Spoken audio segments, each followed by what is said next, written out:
George Hit Hard Hilliard! BKB does scare me. The bell goes and then I put my hands up. I've got no protection. Your resume stacked: WBU international IBA world title, WBC Confederation. The Mayweather's dance, there's no luck. It's all about hard work and dedication. It doesn't really matter how well you can fight if people don't care about watching you fight. You just nailed it on the head there. Having your license revoked. It was horrible. I'm just chasing a dream and I will keep chasing it.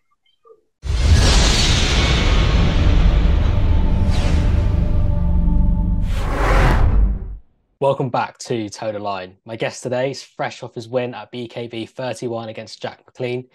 He's now 2-0 in BKB. It's, of course, George Hits Hard Hilliard. George, how you doing? I'm very well, thank you, mate. Thank you for having me on. That's all right. So, yeah, like I said, you've just come off your second win in BKB at BKB 31 against Jack McLean. How was that? How did you find it? Well, obviously my second win is the performance wasn't great, but fighting against someone like Jack, it was never going to be great because, without sounding disrespectful, he doesn't. It's like he doesn't know what he's doing. So it's a bit all over the place. He's got a weird kind of style, and I just had to adjust to it. And obviously me being my professional side, obviously kept me ahead of it, and I was a bit too smart for him. Yeah, and I don't know if you watched that fight back, but what are the kind of the main areas that you think are that you take away from that? What are the main lessons you've learned? It's your second fight, you're kind of easing into the sport now, you're getting to grips with things. What did you make of your performance in that fight? I was just personally, for the disappointment on my side was I got hit too many times, so and I'm quite a slick kind of mover as it is, and it's very hard to catch me flush. But he caught me flush in that, especially in the first round when I knew he was going to come out fast, but I didn't expect him to come out that fast. And then I was like, it kind of woke me up a little bit to say, right, hold up here, I have to step it up here. So, like, I lost. I didn't. Well, to be honest with you, I didn't think I actually lost the first round. I lost the first, say, 10, 20, 30 seconds of it. And then after that, I was just putting pressure, smart pressure, if you like to put it, making him work. So I knew after about 1 minute and a half, once I start working, making him work, he's going to try out here, especially once I start going to the body. And, and that's what we did. But in the second round, I upped it a little bit, just wanted to put more pressure on him. And so I generally did think once I connect properly, I'll just blow him out. But everyone said to me, he won't just blow him out. He's quite durable, and he was. So I had to it was like taking an axe to a tree. Instead of doing one big hit, I had to chip away at it for it to fall over. Yeah, you touched on it slightly there. It was a bit of a slow start for you in the first round. You got hit a few times. After that first round, what was said? What were you thinking? What was said in the corner that made you kind of come into the fight more in the second? Well, they just said to me, when I got back to the corner, I was like, George, he's not even in your class, and you've allowed him to in the judges' eyes, win that round. They went, we know what we're planning on doing. They went, but don't take unnecessary shots. So, which I did in that. And as I said, you can't, I keep taking a bit of slack for this because I keep saying to you that you can't get in a bath without getting wet. So that's my little slow logo now. I've been getting loads of messages saying you can't get in a bath without getting wet, and people getting in a bath and it's not got water in it. So it's an ongoing little joke now. But yeah, as I said, it was just taking unnecessary shots. And but in the second round, we upped it a little bit, and I started figuring out his style because it was a bit all over the place. So, but once I tripped onto what I can do, I just upped it and stepped on the gas and got the stoppage. Yeah, and Jack's style is very aggressive, very come forward, and it's a bit wild as well. And in that fight, we probably saw what, in my opinion, was the best we've actually ever seen Jack. So, Yeah. how did your expectations of how he would come out compare to how it started in the fight? Without sounding cocky but people that fight me, either when you step up a level, that you're either going to bring the best out of someone. So, and then towards the end of it, he started to bring out the best in me. So I realised that I couldn't just go in there and be, after the first round and halfway through the second round, I thought I have to step it up and get a gear again. Right? And as I said, I've got the alphabet. I haven't just got A and B, where Jack only had A and B. So it's up in them levels where, and I had to do that in the end. So I had to come out of second gear to finally get rid of him, because the first gear wasn't good enough. I think one thing that's really, really kind of evident on display when we do watch you fight is just how experienced you are. The kind of shots you pick, your movement.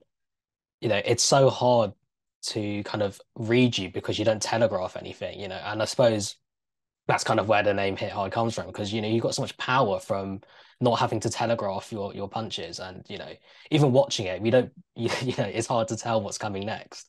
Well, as I said, it's a game. The boxing is a bit like a game of chess. You've got to think of thinking one step ahead every time, and so that's and that's how I like to be. I don't always want to be predictable, and you think, or I want them to think that I'm doing this, and then I switch it, and I switch it to, so they're not always there. I'm not being predictable for them, so I'm changing my game plan every time. Or if they think something's coming, say if they think, oh, he's going to set me up here for a left hook or something, I hit them with a right hand. It's being smart enough and quick enough, and you have to be fit to do that. You can't just be not just turn up and think you can do that. Forget that how talented I am. That talent means nothing if I'm not fit enough for it, if I don't put in the hard work. How was your training camp for that fight? Because I know in your debut you had last minute changes to your opponent, but how was your camp this time? Was it all just kind of smooth as expected? Yeah, it was smooth, but we couldn't. The downside of my training, to be honest with you, there was no downside, but it was just trying to find someone that could fit his awkwardness, because there's not many people that fight like that. It sounds like I'm being disrespectful, but I'm not, because it works for him. But it's someone that it's like he doesn't know what he's doing, if that makes sense. But it works for him. So that's not me being disrespectful. It's just saying, like, I didn't know what he was going to do next, because he throws shots. He throws shots and they look like they're wild, and they are. And you think, no, it ain't going to hit me. And the next minute you're like, how the hell did he catch me there? You're like, if it was an upstand boxer, like, he wouldn't have caught me, because it's, you know what I mean? But where he was so unorthodox and a bit all over the place, they were catching me, and I wasn't expecting it to be as awkward as it was, but it was. But in the end, I adjusted, and I got the job done. Yeah, and like a lot of the times when more experienced boxers who are used to fighting guys who fight conventionally, when you're thrown in with someone who is so unpredictable and so, like you said, all over the place, sometimes that can actually be harder than fighting the guys who are like, got loads of years of experience, because it's so difficult to read and, difficult to adapt to, right? Yeah, totally. Like, if you look at my first opponent, my first fight, Zabek, when he was just a normal upright and basic fighter, a bit like myself, but I knew how to adjust to that, because it was very predictable. With Jack, nothing was predictable. Even when you think, oh, he's gonna throw a jab here, somehow it comes out as a, like, and you look like you can read it from a mile away, but from the public, from outside, from watching, it looks like they can. But inside the ring, it's not. It's completely different, if that makes sense. So, yeah, it was just like a normal jab would be like from out here, and you think, no, they're going to catch me. And next minute, you're getting caught. So it was just adjusting to certain things, and and then as I said, get the job done. What was kind of going through your head at that point? When he came out so aggressive, so kind of forward, there must have been a point where you're getting hit and you thought you had to kind of compose yourself and think, okay, I need to up my game now. Talk me through that kind of mental process during the fight. Yeah, it was just with me. I know how good I am, and all it was just keeping my cool and not jumping the gun. I just knew once I connect upstairs or downstairs, it's going to slow him down big time.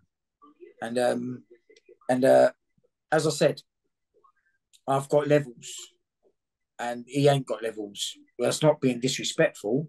Where I just knew that once I start going through the gears, like obviously A and B weren't working, so I had to go through C and D, and they were working. So it was, so I had to up the gear to obviously get him out of there, and that's what I did. It was just being educated in terms of being smart enough to make a move where it was a smart move and not a silly move. Let's talk a little bit about your debut. That was BKB 29 back in December against Sneaker Zabek. That was your first bare knuckle fight, wasn't it? Yeah. Yeah. How did that compare, like the reality of that compared to your expectations going into it? If I'll be totally honest with you, BKB it does scare me because it's different. People don't understand. It's totally different to boxing with gloves on. And I remember when they called me out and I got in the ring, and then obviously I'm thinking, I've got no gloves on here. And then the bell goes, and then I put my hands up, and I'm like, I've got no protection. You haven't. Even though you've got your hands there, there's no protection. You can't. And when they throw punches at you, you can't block it with your hands in terms of, i.e., with a glove, and then counter it because it still comes through, and all it damages your hands and your forearms. And it was just like it was a little wake up call, and it was it was very different. But after the first 30 seconds to 40 seconds, I thought, okay, I've been caught here. Let's get the job done now, and I did. Yeah, round one knockout. Your debut couldn't really have gone much better than that. And you got to showcase how good you were as well, even in such a short amount of time.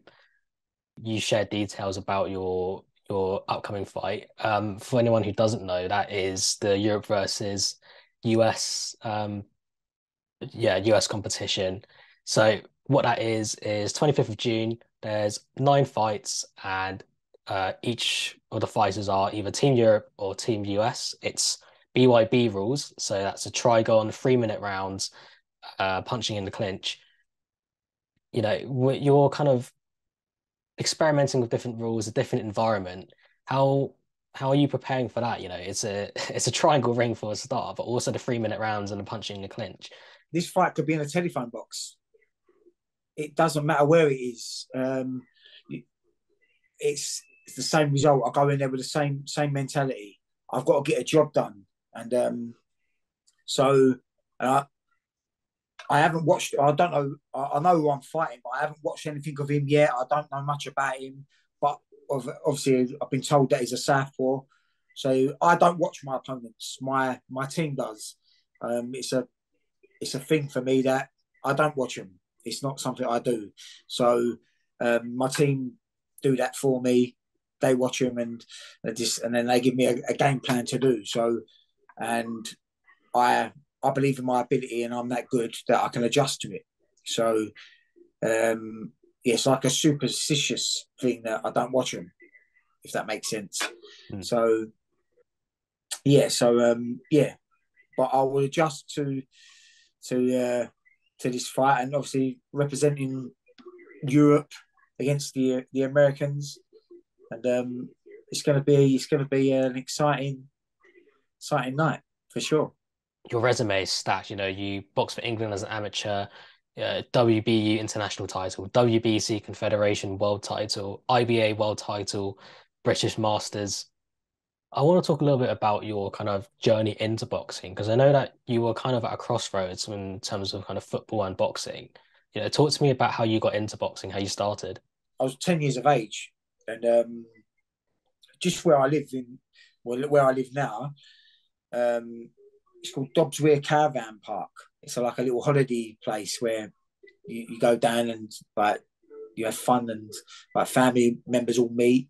We had a party there one evening, and this old God bless him, Roy McDonald, his name was. He done something to me at the caravan park, and if I'm totally honest, I couldn't tell you what I did. I could, but he went, "Oh, you boxing?"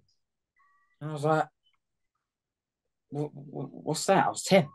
So he went, "I want to see your mum and dad."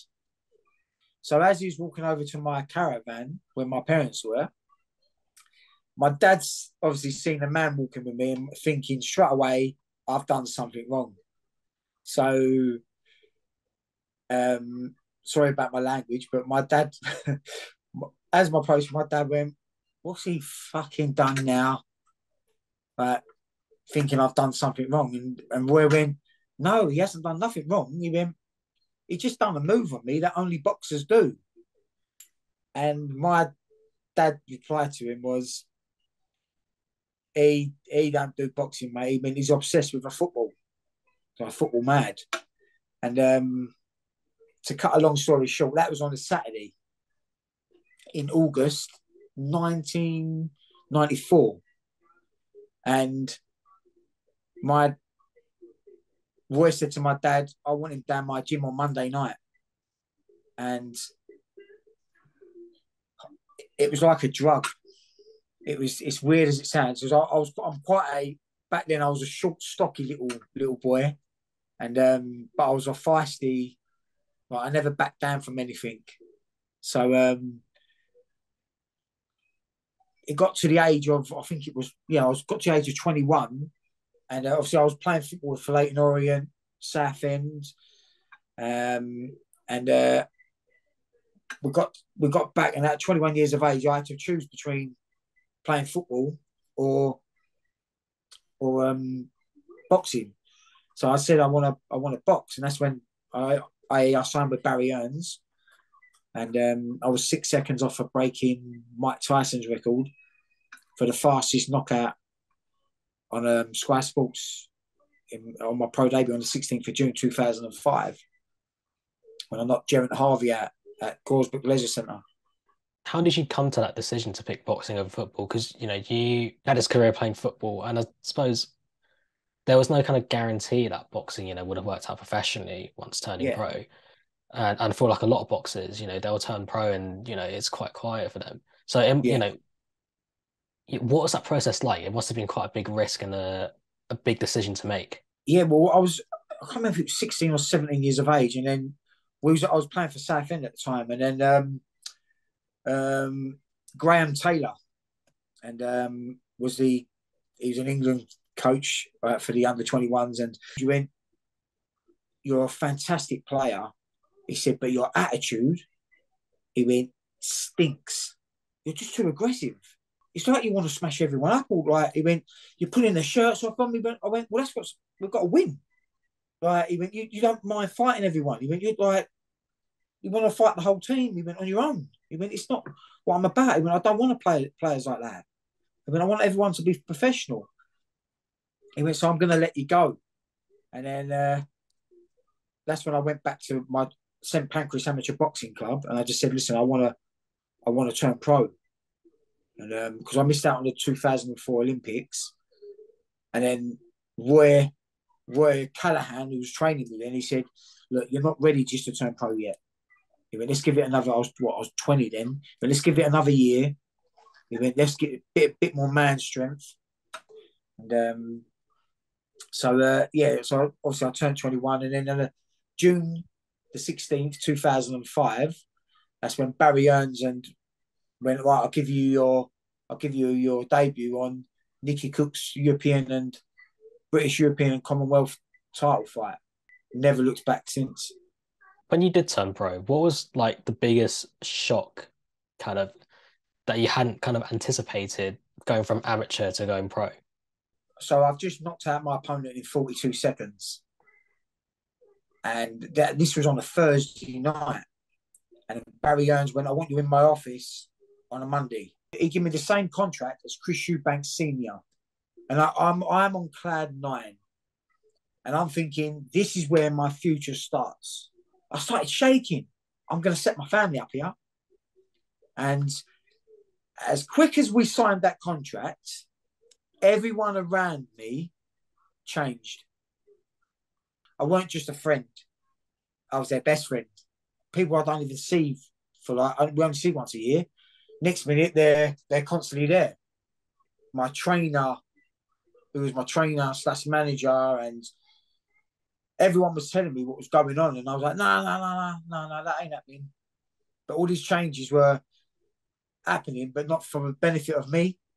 People changed when money become involved in it, and the only person that got blamed for it was me. Why is George eating and drinking and not making weight for the fight? No one wanted to answer these questions or ask me if I was okay. Everyone was just like, money's there. Don't worry, we've got millions of pounds in the bank. As I said, as quick as it came, as quick as it went. That's kind of something that you don't really hear a lot about when people do turn pro. All of the kind of the politics and all the people getting involved. You're the talent, but a lot of the times you're cast aside because they see you as just like a product, as a money-making machine, as a marketing tool. You just nailed it on the head there. Sorry to interrupt you. That's all right. But so Barry Earns, I was in Barry Earns' office, and Barry Earns went to me, "What are you, George?" I was like, well, I'm a boxer. And he went to me, "Here we are. If you think you're a boxer," he went, "you ain't going to go very far in this sport." So I'm like, "What am I then?" He went, "You're a product." He went, "Now get out of my office and go and sell yourself." And I just stood there thinking, what? He went, "You can't be liked. You have to be loved or hated. If they like you, they go, oh, nice fella. Forget about you. If they love you, like Frank Bruno, Nigel Benn, Ricky Hatton, if they love you, they want to come and support you and see you win. If they hate you, like Chris Eubank, Nazim, right, they want to come see you get beat. It's about putting bums on seats. Even now, you must be conscious of, that kind of marketing aspect. You've got to sell yourself. It doesn't really matter how well you can fight if people don't care about watching you fight, right? So is that something that you're conscious about? Totally. It's because I'm not very great with social media. And if I'm totally honest, I don't care about it. I don't want to keep living my life over social media because I've got a beautiful family that I care about. Obviously, I got done for common assault against my ex-partner for pushing.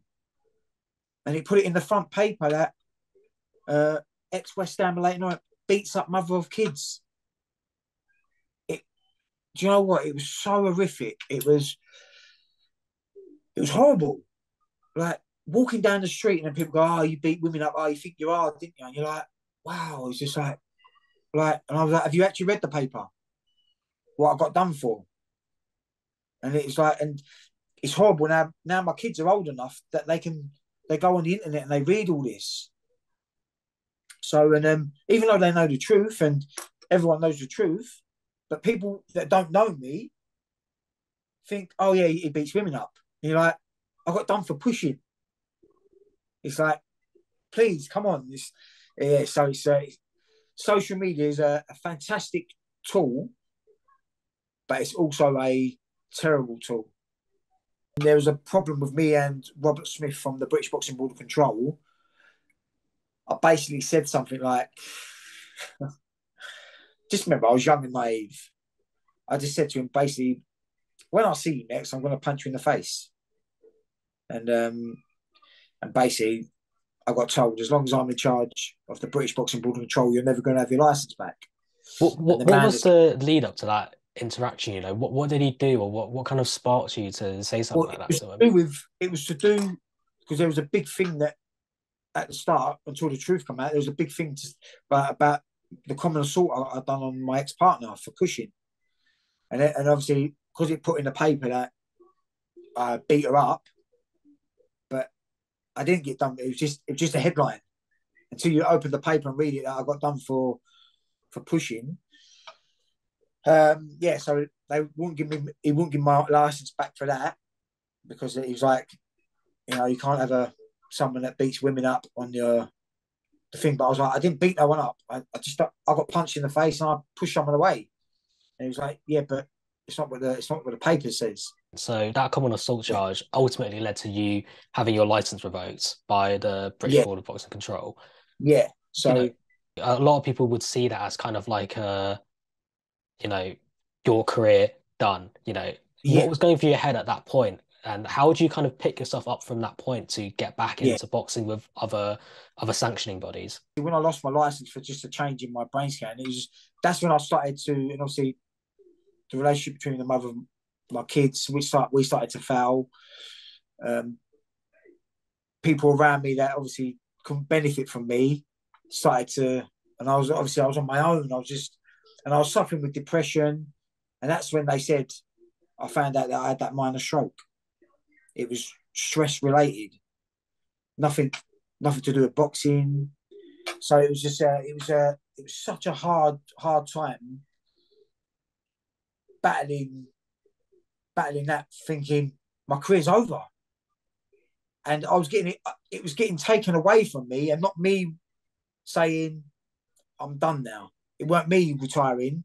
It was retiring me, if that makes sense.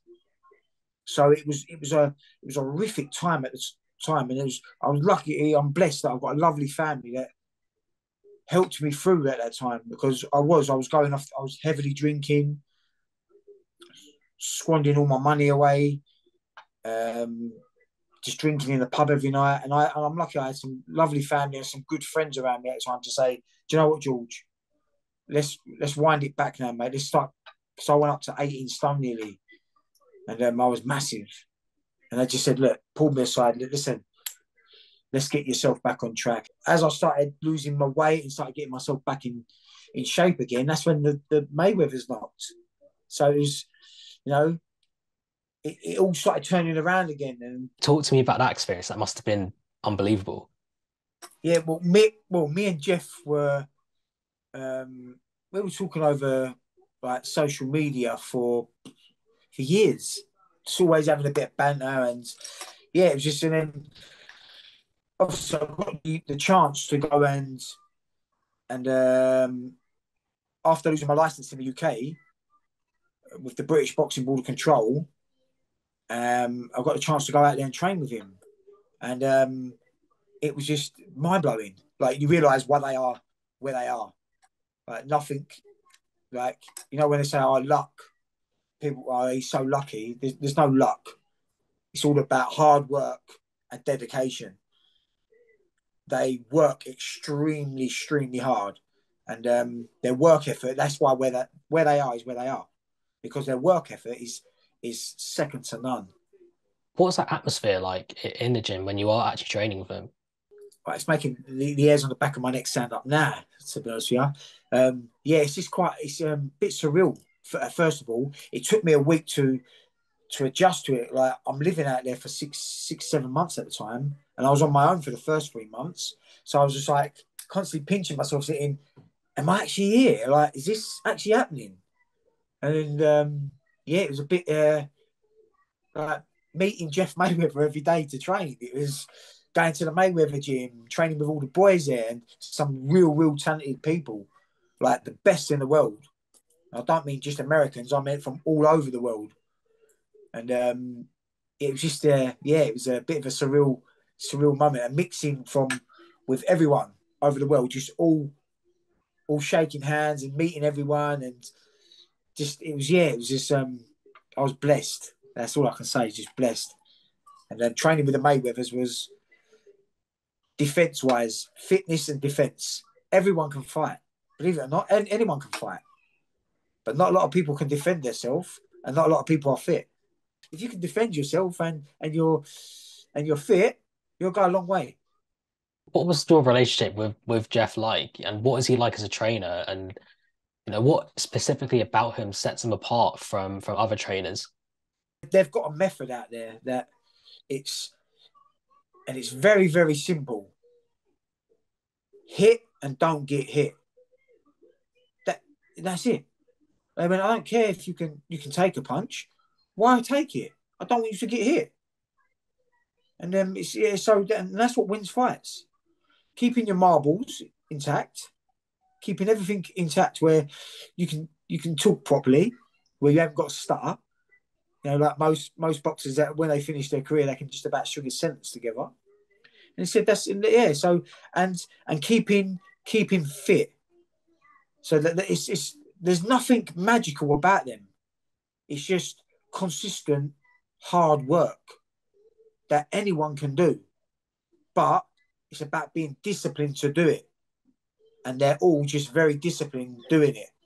Where most people, after a fight, I myself, after a fight, it's let's go and get drunk and let's go and put 3 stone on. So it's not what it's about.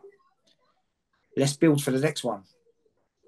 Yeah, and I suppose that kind of attitude, that hardworking attitude, must rub off not only on you, but anyone who trains there. You know, we hear stories of Mayweather, you know, leaving clubs at 3 a.m. to go on a run, and it's just, yeah.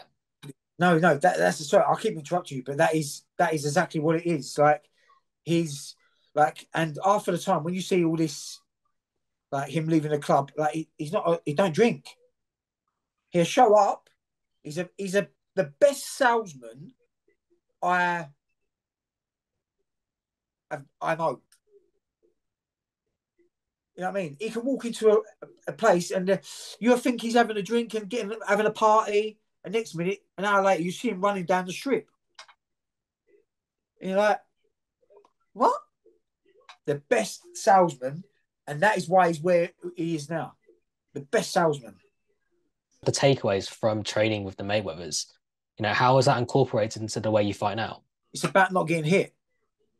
It's just there's no magic wand with them. It's just very, very simple.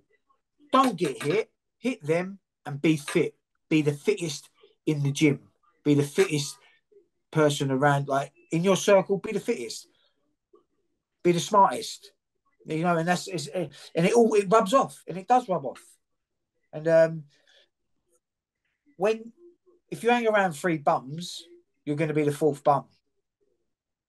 That makes sense. And if you hang around 3 geniuses, you're going to be the 4th genius. You know, it's who you circle yourself with. It's there in black and white for everyone to see. It's no magic wand. There ain't no luck in this. You know what I mean? It's all very educated what they do, and they have a small circle, and like everyone sees him with his entourage. But after that, he's all for camera as well. It's as I said, he's the best salesman going. I'm in Vegas, and then COVID hit. So next minute, I've got to come back to the UK. So then, I don't know. I started with Paul Hills, who's obviously on BKB. We were talking. He said, "Listen, if you want to come on here, I'll introduce you." And little things were said, and they went, "Listen, we'll give you X, Y, Z." And the next minute, I went, "All right, I'll fight on the December the 3rd." And then here we are now, and now me and you are talking. Yeah, it's crazy how things work out, you know. And very. How has, you know, you went from like a really low point, you know, losing your license, you know, the charges you've got, and that kind of like that public perception of you that wasn't accurate. You know, how has that to where you are now affected your outlook on life, not just boxing, but just generally? It's you kind of find out who your real friends are. So, yeah, and even you can pick your friends, but you can't pick your family. I know it's an old saying, but it's very, very true. And I've got friends now that they're not friends; they are family, because they stuck through me, like they stuck by my side through thick and thin. And I'm lucky to be. Do you know what? I'm not lucky where I am today because I've actually worked my socks off to get here. But I can't thank them enough. And and that's why I go on about it a bit too much about loyalty. Like I'm just mad about loyalty. Like you scratch my back, and I'll scratch yours, and that's where. And I've had like through this getting to your question, right? I've had people that have stuck by me and helped me get through these hard times, and I put me into the position where I am now with you guys, and I'm blessed to be with like Jim and Joe, and here even here talking to yourself, like, and now I'm going to be representing Europe against America, and that's going to lead me on to the next stage. So it's just blessed. Was there ever kind of like a point during that difficult time where you thought, what am I going to do? How am I going to get out of this? And I suppose you touched on it slightly there with your circle, but without your circle, would you have got through it? When that all happened, it was obviously social media again. It was so hard because you get in, a lot of people go, "Oh, do you know what, George? Just retire. Just retire, mate. Call it a day." And then you're like, "Oh no, I'm coming back. I'm fighting still." And they're like, "Oh God, he's a typical boxer. I don't know how to call it a day." And then like it's another battle. Then when you're like, "No, listen. I'm perfectly fine. I'm not silly. If I was in any danger of like being seriously hurt, which I can happen in the sport, but I'm healthy to box. If I wasn't healthy, I've got kids. I would walk away, but I still want to chase a dream, and I don't want to be. I want to retire from it, not it retire me, if that makes sense. So yeah, just walking down the street, and then people always think, "Oh, he only knows how to box. He's a typical boxer. That's all he knows what to do." It's like, no, it's not. I'm just a human being that's chasing a dream. Like I'm working. I'll still do my day job. But I'm on the other side. I'm still chasing my dream. So I'm not hurting anyone. Just all I ask you to do is just, if you can support me in it, please do. I'm not begging you to support me, but if you can support me on the way and come and have some fun with me, let's do it together. Let's all have some fun on the way. It's just I'm not here to hurt anyone. I want to chase a dream. Yeah, and we hear you talk a lot about chasing a dream, and that's kind of your mantra. What would that look like to you to achieve your dreams? Oh, mate, just listen. I will achieve them. I will, and it's it's just a beautiful thing that I can wake up every day knowing that I'm chasing my dream. Where there's people out there that haven't even got a dream, haven't even got something that they're chasing. They just wake up every day and do the same thing. You know what I mean? Like, I wake up every day knowing, all right, I've got to go to work today, but then later in the evening, I'm chasing my dream again. It's so. As I said, I'm blessed in that sense, and as I said, I'm not hurting no one. I'm just chasing a dream, and I will keep chasing it. Well, I think that's a great place to end there. I mean, what a story, what a journey you've had. Thank you for sharing that with me. Thank you for having me on, mate.